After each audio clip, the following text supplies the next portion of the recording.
بسم الله الرحمن الرحيم الحمد لله رب العالمين والصلاة والسلام على النبي الأمين وعلى آله وأصحابه الطيبين الطاهرين ومن تبعهم بإحسان إلى يوم الدين. My dear brothers and sisters in Islam, Assalamu alaikum wa rahmatullah. In the previous video we spoke about one of the major mistakes of the Khawarij, which was اعتقاد وجود التلازم بين الحكم على الفعل وفاعله, that they do not separate or go through the conditions and preventatives.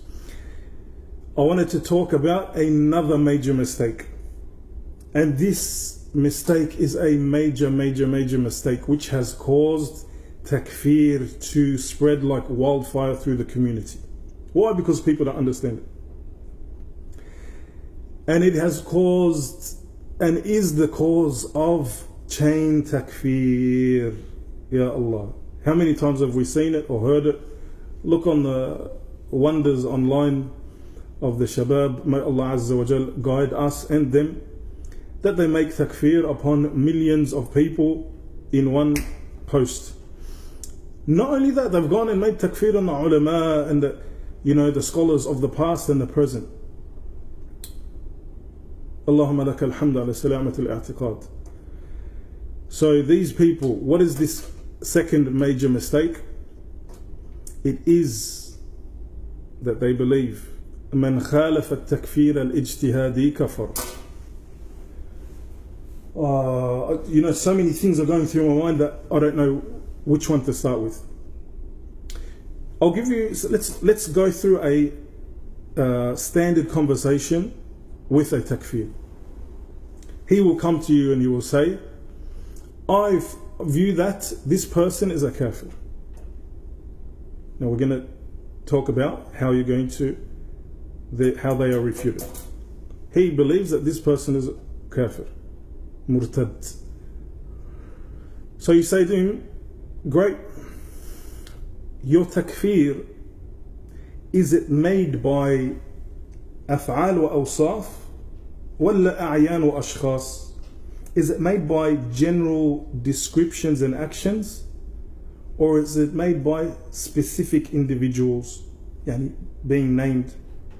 He will tell you, I don't know what you're talking about. Usually that's their response. But you will say, did the Sharia come and say, oh you who believe, inna fulanan kafir, that this person is a kafir? They're going to say, no, that's ridiculous. The Sharia is not going to come and make takfir on every person. Then it must be under this category, correct? Actions and descriptions, meaning to say that the Sharia said, oh you who believe, if you XYZ, then you are a kafir. So that way he might fall under it, and he might fall under it, and she might fall under it. He will say, yes, that one. So you say, great. So this is a general description of takfir, correct? He'll say yes. You'll say, when you got this person and you placed him under this general takfir, this, you placing him there, was it with supporting dalil from the Sharia, or was it for ijtihad from your part, an assessment from your part? You'll say, no, it was my personal assessment, my ijtihad. You'll say, tayyib. And are you the Rasul of the Ummah, that every ijtihad that you make, everyone has to abide by it? Who are you to come and say, every ijtihad that you make, that everyone is bound by it? This sounds ridiculous. He'll say, no, what are you talking about? I made takfir on him and it was with the ayah. The ayah, this is the... So what does he do? He combines, again, they love combining things. He combines his ijtihad with the ayah and he makes them one. So that, meaning to say, if you disagree with his ijtihad, that you're disagreeing with the ayah. So you say, ya habibi, there's dalil and there's tanzeel.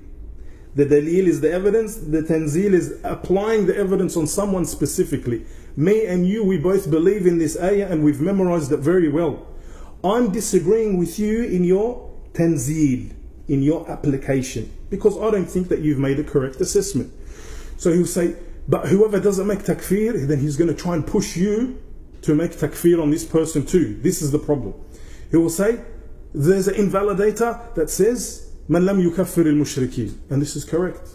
The invalidator says من لم يكفر المشركين أو شك في كفرهم أو صحح مذهبهم كفر.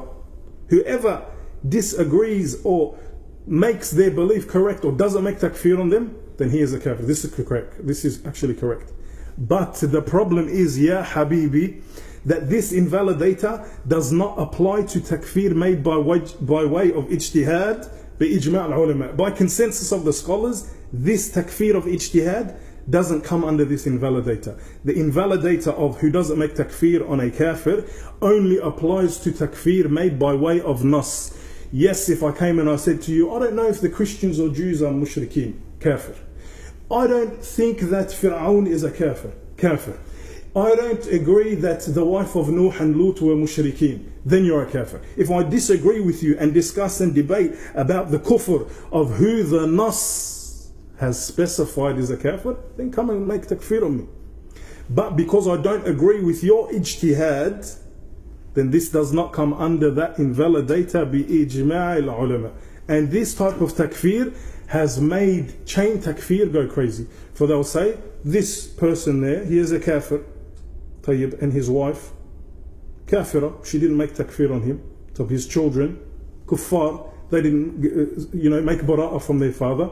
And his relatives, kuffar, because they didn't make takfir and execute him.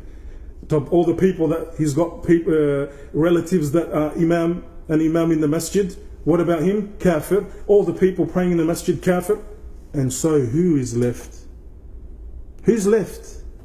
3 or 4 brothers in Sydney, 3 or 4 brothers in Melbourne, 3 or 4 brothers in France, 3 or 4 brothers in Tunisia. That's it. Everyone else is a kafir. And they're going as far as saying they're kafir asli. If you're not from one of the first 3 generations, then you are kafir asli. After that, the asli is al-kufr.